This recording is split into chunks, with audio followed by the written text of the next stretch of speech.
Hello all. Mm, this is going to be an cloud app up journey. Uh, இதுதான் day one. நான் இதை சொல்லித்தர try பண்ண போகிறேன். உங்களுக்கு க்ளவுட் ஆப் எவ்வளோக்கு எவ்வளோ என்னால் முடியுமோ அவ்வளோக்கு சொல்லித்தர போகிறேன். ஸோ த கொஸ்டின் இஸ், ஏன் க்ளவுட் ஆப், ஏன் எஸ்ஏபி கிளாசிக்கல் ஆப்லேருந்து க்ளவுட் ஆப்க்கு போகிறாங்க? இவ்வளோ நாள் நம்ம 20 இயர்ஸாக ட்ரெடிஷ்னல் கிளாசிக்கல் ஆப்பில் தான் இருந்தோம். அது எல்லாமே பண்ணிச்சு, நமக்கு அது நல்லா போய்கிட்டு இருந்தது. ஓல்டு ஆப்பே போதுமே, எதுக்காக புதுசாக எல்லாம் கொண்டு வராங்கனாக்கா, இதுக்கு ஒரு சிம்பிள் எக்ஸாம்பிள் பார்ப்போம், ஏன் எஸ்ஏபி இந்த மாதிரி ஒன்று அப்ரோச் எடுத்தாங்கன்ட்டு. So consider this as a mobile இல்லை, பட் மொபைல் மாதிரி வச்சுக்கோங்க. இதில் ஒரு அப்ளிகேஷன் நீங்கள் இன்ஸ்டால் பண்ணியிருக்கீங்க ஆப் ஸ்டோரோ இல்லை ப்ளே ஸ்டோர் வழியாக. நீங்கள் தென் என்ன பண்ணுறீங்க, இந்த ஆப்பை நீங்களே மாடிஃபை பண்ணுறீங்க, உங்களுக்கு தேவையான கோடை இதுக்குள்ளே போடுறீங்க.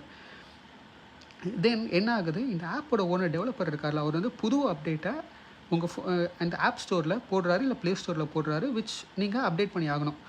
அதை அப்டேட் பண்ணும்போது என்ன ஆகுனாக்கா, இந்த ஆப்பு உடையும். ஏன் உடையும்னாக்கா, உங்களோட புது கமெண்ட் இருக்குல்ல, புது கோடு இருக்குல்ல, அது டெவலப்பருக்கு தெரியாது. ஸோ உங்கள் ஆப் கிராஷ் ஆகும், கான்ஃப்ளிக்ஸ் வரும், அப்டேட் பண்ண முடியாது. இதே ப்ராப்ளம் தான் கிளாசிக்கல் ஆப், அதாவது இசிசி அப்படின்னு நம்ம சொல்கிறோம். இசிசியில் என்ன ஆகுது, நிறைய ஜி ப்ரோக்ராம் இருக்குது, நிறைய மாடிஃபை பண்ணியிருக்கீங்க, ஸ்டாண்டர்ட் அபாக் கோடியை நீங்கள் மாடிஃபை பண்ணியிருக்கீங்க, நிறைய என்ஹான்ஸ்மெண்ட் பண்ணியிருக்கீங்க. இதெல்லாம் பண்ணதால் நான் புது சிஸ்டமுக்கு போனோன்னாக்கா எனக்கு அப்கிரேட் அப்போ இஷ்யூ வருது. அது மட்டும் இல்லாமல் மெயின்டெனன்ஸ் காஸ்ட் ரொம்ப அதிகமாகுது.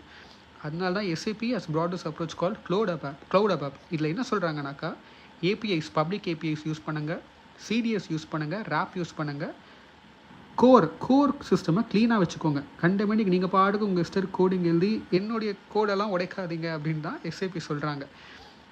தே have also introduce the concept call side by side extension to keep your core clean.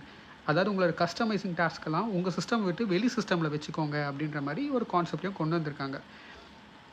So இது வந்து ஒரு ரெவல்யூஷன் தான். இந்த ஜேர்னியில் வந்து rap is gonna play a major role. நம்ம ரேப்பை பற்றி தான் நிறையா படிக்க போகிறோம் இந்த ஜேர்னியில். So stay in this journey. நம்ம நாளைக்கு வந்து ரேப்னா என்ன, ஏன் எஸ்ஏபி ரேப்பை க்ரியேட் பண்ணியிருக்காங்க, அதனால யூசேஜ் என்னன்றதை நம்ம நாளைக்கு பார்ப்போம். தேங்க்யூ.